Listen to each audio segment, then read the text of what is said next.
Raju and Geeta, residing in Mangalore, had twin daughters, 9 months old, Chintu and Mintu. Chintu was the smartest and mischievous child among the two. As Christmas Eve was nearing, Raju had a long weekend holiday, and he planned to go to the hill station in Markera. Raju drove along with his family to the hill station, which was extremely cold. They enjoyed their stay there and had a good time and returned after 2 days. After their returning, Chintu started with running nose and cough. They tried with all the home remedies like ginger and onion juice, but to feel all was in vain. The very next day, Chintu's cough worsened, and Chintu landed in my chamber the very next day. And as Chintu entered my chamber, I could hear her crying and ooh. Oh.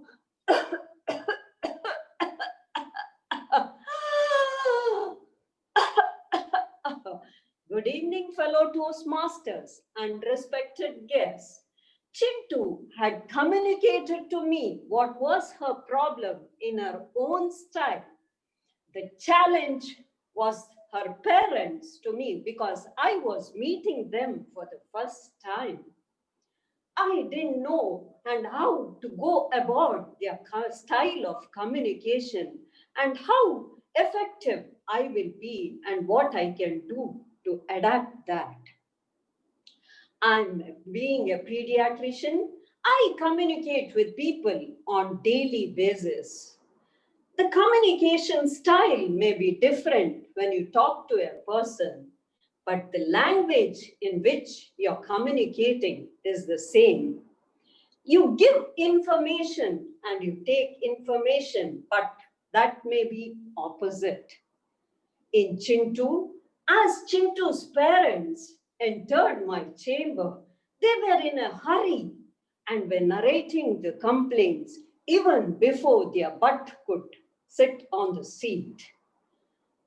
I recognize them as a direct communicators because they were, as the word itself says, they were focused and decisive to the point. And I had to narrow down my information to exactly what they wanted to know. The challenge here is that they are the ones who want to know directly, and I need to find out the problem in the child. So I need to ask them a few personal questions. As they know the reason behind this, otherwise, they will walk off my chamber and I will be losing all the information.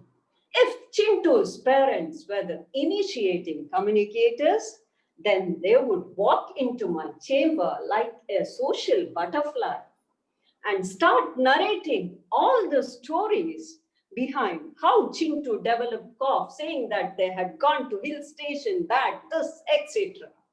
And when I recognize such a communicator, I need to give them space to tell their story, and I too will share my story. The challenge here is when I transform like this, I need to stay on to my task. Otherwise, in the verge of telling stories, I may forget what is the diagnosis. If Chintu's parents were the supportive communicators, then they are the ones who are quiet, calm, and they will be observing silently and listening to what I'm going to communicate to them.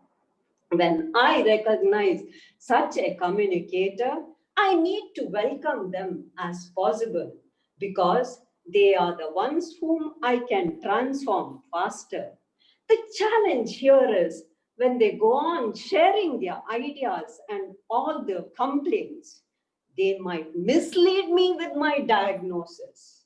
If Chintu's parents are the analytical communicators, these are the tough ones because they are task-oriented, they are logical, and they go into all the details, facts, and figures. They have a lot of questions to ask me, like, Doctor, will this be a pneumonia? Will this get corrected in 7 days? Are you going to give what antibiotics? What type of antibiotic? These are the ones who go in search of my and your uncle, that is Google.